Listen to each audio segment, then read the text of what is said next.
Alrighty. Well, we can go ahead and get started. Ayana, can you hear me well? Can you hear me really? Yes. Okay, cool. Awesome. So just like normal with these webinars, as if you have questions throughout the PowerPoint, just go ahead, or I guess just at any point here, just go ahead and stick it in the Q&A and I'll get to all the questions at the end. It can be TN related, H2A, H2B, basically anything that you have questions on, I'm happy to answer them. This is a good time to do that. But the topic today is going to be TN visas and how you can use them in agriculture. We've seen them used in a number of ways. TNs are generally one of my favorite visas, one, because they're not extremely regulated. So having a visa category that's not overly regulated is definitely beneficial. They're with other visa filings like H2As, you've got you got to pay the adverse effective wage rate. They're subject to MSPA. You have to go through the Department of Labor, the Department of Homeland Security, the State Workforce Agency. You have to do housing inspections, all those sorts of things. With TNs, you don't have any of that. With TNs, all the applications done at the embassy. So generally, I like them a lot. The question always becomes, how can you use them? So how can you use them? So let's talk about that today. And some of the questions that I'll get to are, or I guess some of the topics really, because one thing about doing a webinar on TNs is there's not a whole lot of regulations, so there's not nearly as much to go through. And so what we're going to go through today is primarily questions that we get quite often from people that want to hire TN people in agriculture. So that's what we're going to go through. Let's go ahead and start this thing. Let me share. Oops. Okay. All right. I'm getting a little click happy over here on my. Okay, there we go. There we go. Ayana, you can see the PowerPoint? Yes. Awesome. Thanks so much. Okay, so utilizing TN visas for agricultural businesses. So what positions can be used through agriculture? So these right here are the categories that are specifically listed in NAFTA, which was what originally created the TN visa. So the TN visa, just for anyone that doesn't know, is specific to citizens of Canada or Mexico. The application process is a bit different based off of which nationality they hold, but these are the specific categories that we see most often used in agriculture. Now, your actual, we've actually started to shift more into having people have this as the actual job, the actual job title, because what I've seen, the embassy's been more difficult in the last year and a half or so than they were previously on approving TN visas, particularly in agriculture. So we've had people start, and they'll do it on completely erroneous things like, oh, you called that a design engineer, but that's not specifically an engineer. So it's like, okay, well, then we'll just change the job title to engineer and then it works for you. So that's been more and more common. So now we're kind of trying to actually have this be folks' actual job titles, which are specifically detailed in NAFTA. So these are in NAFTA. It was carried over in USMCA. They were actually, it was identical. So they didn't change anything with TNs whenever that happened, which is great. Just as a reminder with TNs, if you didn't know already, there's no numerical cap for TNs, meaning the embassy will issue as many of them as are properly petitioned for. So no, which I guess I'll get to this at the end, but there's no set prevailing wage filing requirements or anything like that. So TNs are great if you can make them work. That's the big thing, is can you make them work? But these are the categories that we use most often, particularly, as it relates to animal production. We see a lot of animal breeders, a lot of animal scientists, a lot of poultry scientists. Whenever it has to do with construction or management of construction projects, really, we see a lot of engineers. So we recruit those very, very heavily.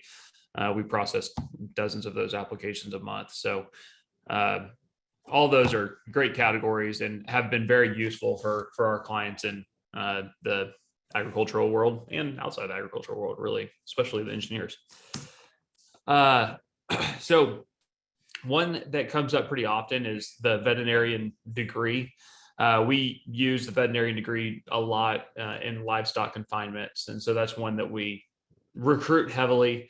And they can also act as vet support. So someone that's actually working alongside a licensed veterinarian within a state. Now, there do tend to be supervisory level requirements, meaning they have to work for a veterinarian if they're working on someone's animals that are not the petitioner's animals. So if you're a large producer, you can bring in whoever you want to work on your animals, and it doesn't require a veterinary license. But if you're working on someone else's animals, they would act more as vet support, which is a way that we've seen this, or vet technicians.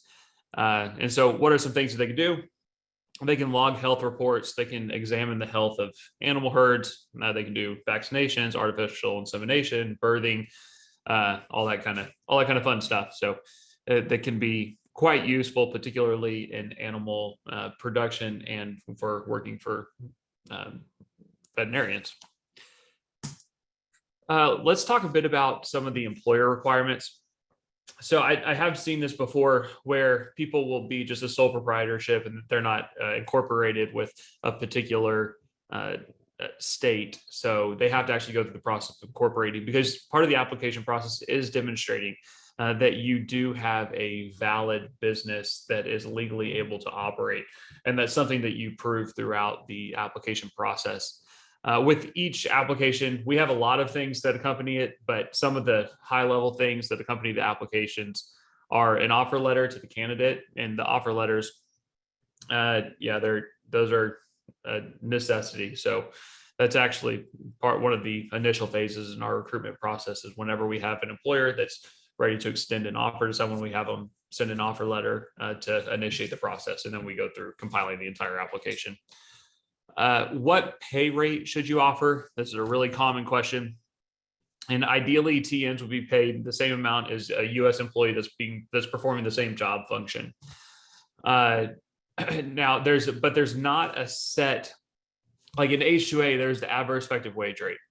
In H2B, you have to file a prevailing wage determination to determine what the applicable wage rate is. With TNs, there's nothing like that, which is a great thing because it does give you the latitude. Now, the one thing that does become an issue is if the wage rate is too low, then it does get more difficult to actually recruit people to fill those positions. So, and you are talking about a limited, finite number of people, and lots of folks recruiting for those positions. TNs are heavily utilized in agriculture, so there's a lot of people going after the same candidate. So there does tend to be some level of competition as it relates to the wage rates. But now if we were recruiting on your behalf, I would tell you what I would expect the wage rate to quickly yield applicants would be based off of the position. I get this question all the time. Am I required to offer benefits? So under the TN regulations or immigration related regulations, there's not a requirement to offer benefits. Now, the caveat there is that your benefit provider may require you, and likely would require you, to offer benefits to the TN workers. So from a immigration perspective, there's not a requirement. From your individual benefit provider perspective, there likely is. So what I always tell people whenever they have benefits in their company is to just run it by their benefit provider. And if they have any questions, just loop me into the conversation, and I'm happy to work that out with the benefit provider, because sometimes they have questions on duration of stay and those sorts of things. So now the benefit thing, that is also a common question that we get whenever we are recruiting people is, what are the benefits associated with the position? So benefits are good, and just like they would be here in the United States, that candidates do look favorably upon that. But again, no immigration related requirement for it. However, there is definitely some benefits to benefits. Okay, let's talk about the application process. So Mexican citizens are required to apply for the TN visa directly at the U.S. consulate in Mexico and attend a consular appointment. This is different than the Canadian citizens who establish their TN eligibility by presenting the required documents at a port of entry. So let's talk about the Mexico processing. That's where we do the bulk of ours. We have brought people from Canada on TNs, but from our perspective, generally, the people that we are recruiting and processing are from Mexico. So let's talk a bit about that process. Currently, there's only 3 consulates in Mexico that are actually processing TN visa applications. And based off of the time of year, the appointment availability varies quite a bit. So, sometimes of the year, there will be appointment availability within 2 weeks. Sometimes there's not appointments for 4 weeks. Sometimes there's not for 6 weeks. And so the way that we do it is we have which this is another aspect of it. With other visa categories, we can pay for the embassy fees here and book the appointments here. But with TNs, they actually have to pay the embassies in person in Mexico prior to booking the appointment, which I spelled appointment wrong. I see that now. But anyways, so we have to book the appointment in Mexico and then, or pay for the appointment, then we can book the appointment. But that's what starts the whole process.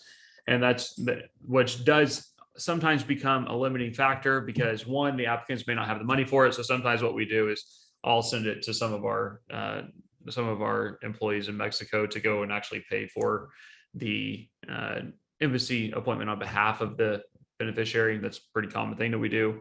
And then we'll just book the appointment on their behalf and then bill it to the client. That's pretty common. And the other thing is sometimes it just takes them a little bit of time to actually get the time to go and book the appointment. So, but once they book the appointment, the process is compile application. The TN visa holder would go for an appointment, and then they approve or deny at the appointment at the embassy in Mexico. Sometimes they'll put them on administrative processing, though that is not as common, but it does happen. I mean, it's not rare by any means, but it's not as common. They normally give you a definitive yes or no. And the no's can be for any reason. The consulate officials, there's no standards they seem to have to live by, and that they can approve or deny based off of their own discretion. So you do want to have a very complete application. You do want to be able to demonstrate that these workers are engaged in professional level activity, which is one of the requirements of TN applications. And so it's an important thing. Canadians, they can go to they basically do the same process, but instead of paying for an embassy appointment and going through the embassy, they just drive to one of the designated ports of entry and present the documents to the CBP officer, and then they get their stamp and come in. So the renewal process. So whenever a TN visa holder receives their initial TN, they were doing them for 1 year. We have had a lot of success lately in getting them for 3 years, though. So right now, what we've seen mostly is 3-year initial TNs. As a matter of procedure, what we do is we renew the TNs 6 months prior to the expiration of the initial TN. And the reason is because of this next aspect, which is that you can continue to have work authorization for 240 days after the expiration of your TN while the USCIS processes your petition. And the reason that matters is because if you do it 6 months in advance, then you have that additional 240 days. There's not really a circumstance where they're not going to process that application prior to the expiration of the 240 days. So we do it like that to make sure that our clients can avoid paying premium processing whenever they can, because the premium processing fees, which are $2,500 for the application. So that's what the USCIS charges. And so to avoid that, we renew usually after 2.5 years, and then every 3 years from that point is when we're renewing. And then the renewals can be done through the consulate or through the USCIS. We generally prefer to do it through the USCIS because then there's just a lot more control there. The other aspect of it is the USCIS actually has to abide by standards, and there's an appeal process should the USCIS deny an application Whereas with the consulate, there's not an appeal process. There's just a reapplication process. Okay, so let's talk a little bit about the differences between H2A and TN. So H2A is for seasonal, temporary or seasonal unskilled labor. It has, with H2As, you're filing with the state workforce agency, with the Department of Labor, with the Department of Homeland Security, and then you're processing at the embassy. So it's a much more lengthy process. TNs are year round, and so then you can just renew them every 3 years. H2A seasonal occupations are only for up to 10 months. TNs, now one of the big aspects of is, why wouldn't I do everything as a TN? Well, of course, a lot of H2A jobs are extremely seasonal, but a lot of people would just wonder, well, I could just get TNs. Well, TNs are for certain designated professional level business activities. So you do have to have a job that is at a professional level business activity to qualify for a TN. So H2As, I've seen H2As used for a lot of things, from actual crop production to truck driving, those sorts of things that you wouldn't qualify for based on a TN category. Processing times for TNs have been taking for about 4 to 6 weeks. Housing is not required to be provided for TNs, though. If you do provide housing, at least for some duration, it makes recruitment of TN workers substantially easier. TN wages are set by the employer, not by the adverse effective wage rate, which is a big deal, especially because the adverse effective wage rate has been going off the charts lately. And then transportation for TNs is not required under the regulations. However, again, it is something that if the transportation is provided, it makes recruitment substantially easier. So those are some of the big differences there. I'm gonna go ahead and stop sharing this. There we go. I think that worked. Yeah, there we go. Okay, cool. So what we can do now is, if there are any questions, we can get into some Q&A. I know that a lot of the things I just went through are a lot of the frequently asked questions, but if you have any other questions, feel free to put them in the Q&A. One other thing that I get a lot is, okay, well, is there any way to get truck drivers over on TNs or mechanics? And the answer is no. That there's certain occupations where the embassy looks at the application and they see job activities of truck driving, and they know that it's not engaged in a professional level activity.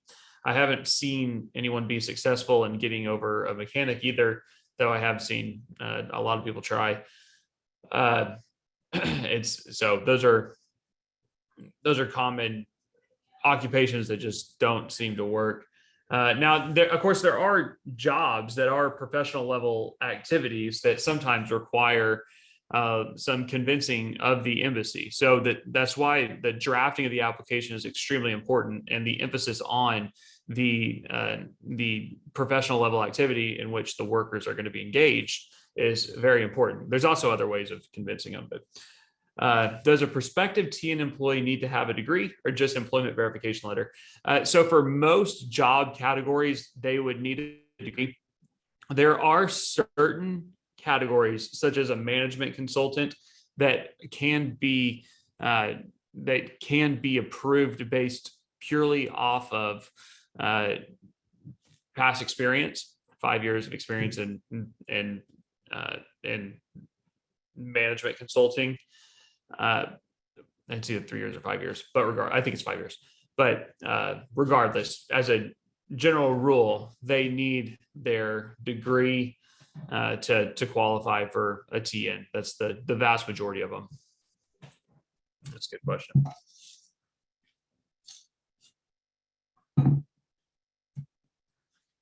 What other questions might folks have?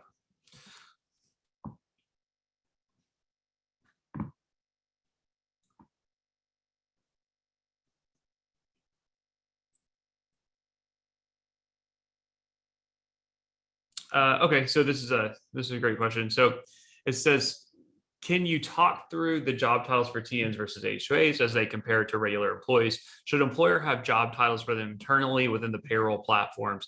If you can provide examples of what those would be. So yeah, so that's a great example. Let's say that you have, let's say that you own a construction company and you have TN visa workers that are civil engineers that manage the construction of your project. And you also have H2A workers who are construction laborers. But so the way that you would want to do that is you would want to actually separate it. You would want to, in your payroll system, you would want to have construction laborers or whatever the H2A job title is with the H2A workers. And then you would want to have a separate code classification for your TN workers. And the reason this is a very important question because people oftentimes forget to do this. And the reason that you want to do that is because whenever it comes to renewal time, or if your H2A program is being audited, which TN workers I've seen fall outside of H2A audits just because they're not subject to MSPA. But this becomes an important point during those audits because it causes confusion. Also with USCIS extensions, this is something that USCIS will pay attention to, is the job classification of the workers.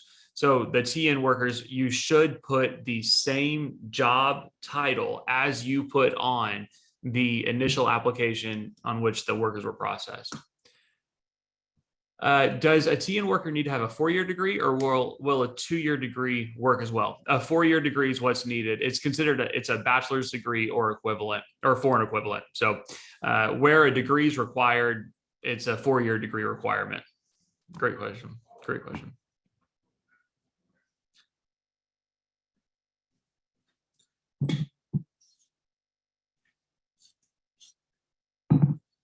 What other questions might folks have?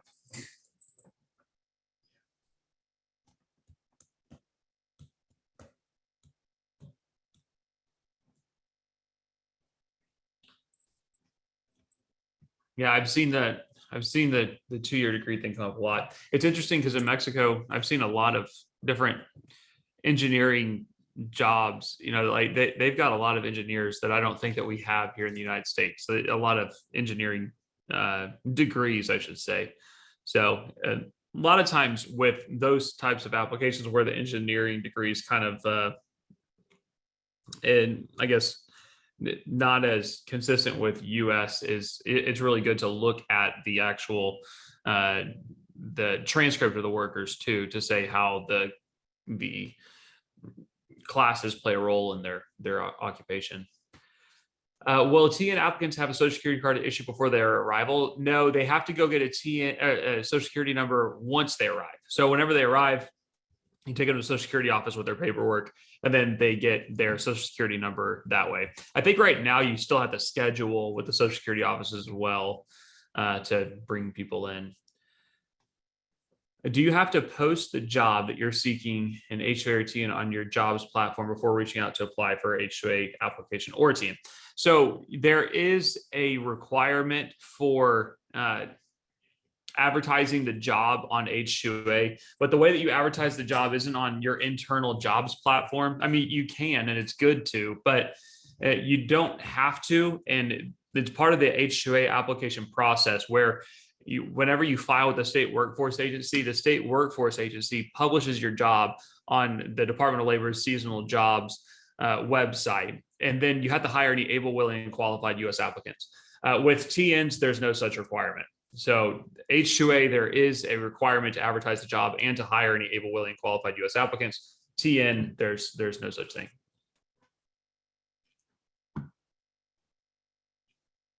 How long does the TN process take? How long should you apply before you feel like you're going to need the employee?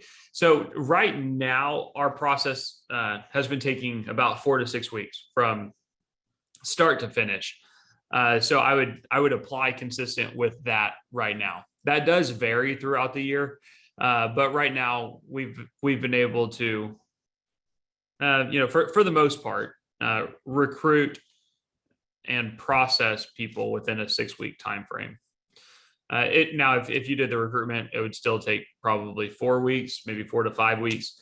to process the application, and that's based primarily off of the availability of embassy appointments, because they had embassy a lot of embassies processing TN applications, but then in the last month they've limited that to only 3 embassies in Mexico that are actually processing them. So it's made appointment availability a little bit more scarce, but it's still there.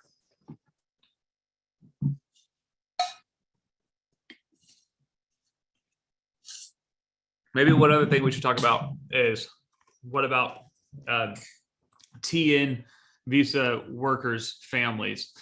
So TN visa workers' families can come up, their spouses and their unmarried children under the age of 21 can bring them in on what's called a TD visa.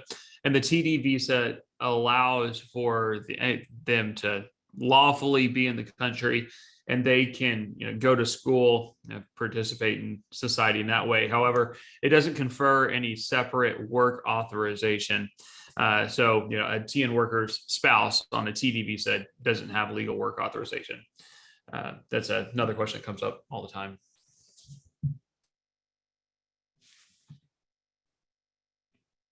What other questions might folks have?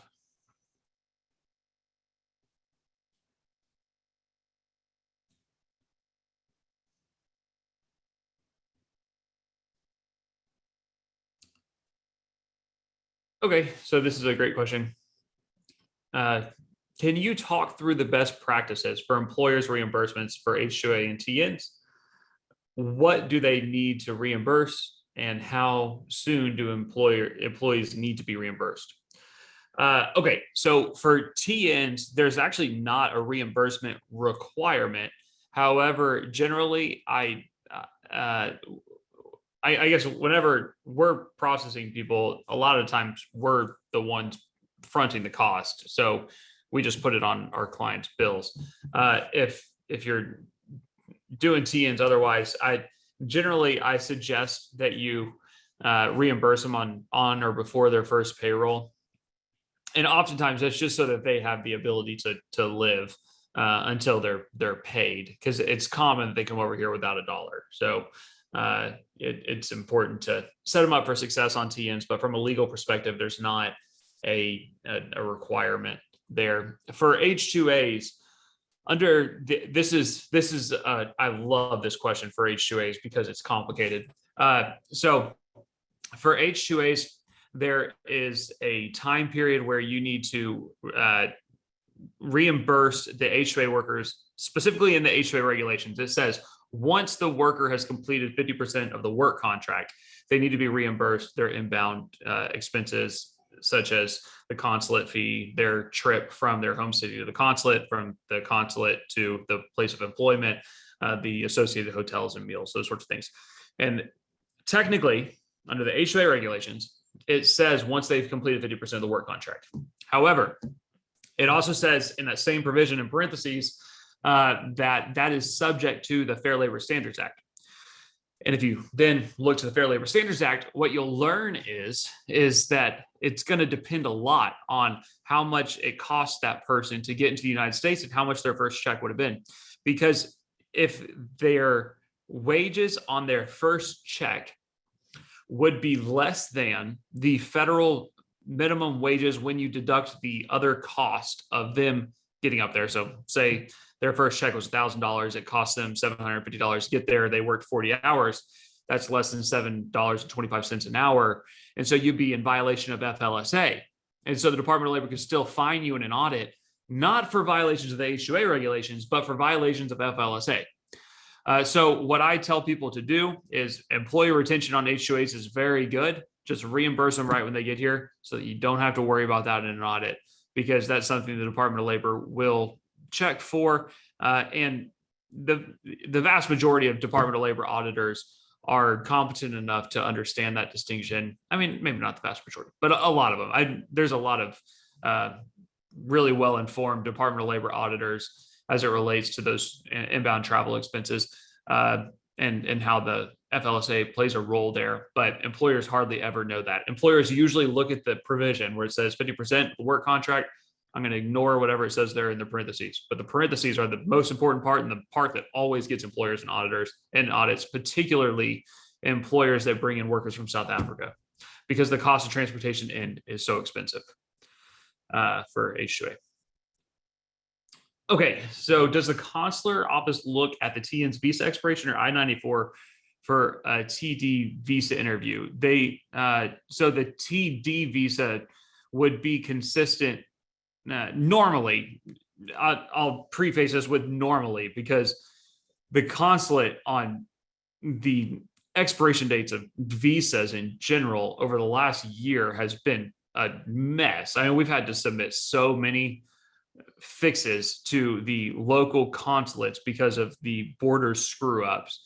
But anyways, normally the TD visa will be approved consistent with the TN visa's work authorization, but the TD visa holder should also have a similar travel period that your TN visa would. So the distinction there is whenever a TN visa is issued, it has a certain expiration date, and then it has another 7, 10, or 30-day expiration date on their I-94. And the I-94 date is longer because it is considered a travel period, them to basically close out their affairs and get out of the country, or apply for an extension. You can still apply for an extension within the I-94 period. So it should be like that. TNs and H2As ask what they should do for federal and state tax forms. Personal decision, but they often get confused. Any insight what employers should tell these employees? Yeah, I have some H2A guidance on taxes that I'd be happy to send you over. If you just email me afterwards, I can email that out. For TNs are subject to the same taxes that H2A or that US workers are. H2As are exempt from FICA, for example, FICA taxes. TN workers are not. TN workers pay all the same taxes, and they should file their taxes timely, just like everyone else. H2A workers should also similarly file their taxes timely, and they likely won't. I mean, sometimes they'll owe federal taxes, sometimes they won't, just based off the duration of time that they're in the United States working.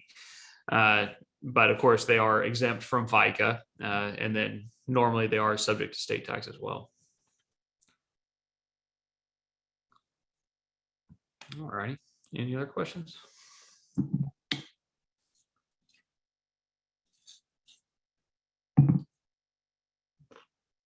The Q&A part's always the fun part. I think I should start just having Q&A webinars. I don't know. I don't want to deprive Ayana of the opportunity to make such glorious PowerPoints, though. Thanks, Kyle. I got your back.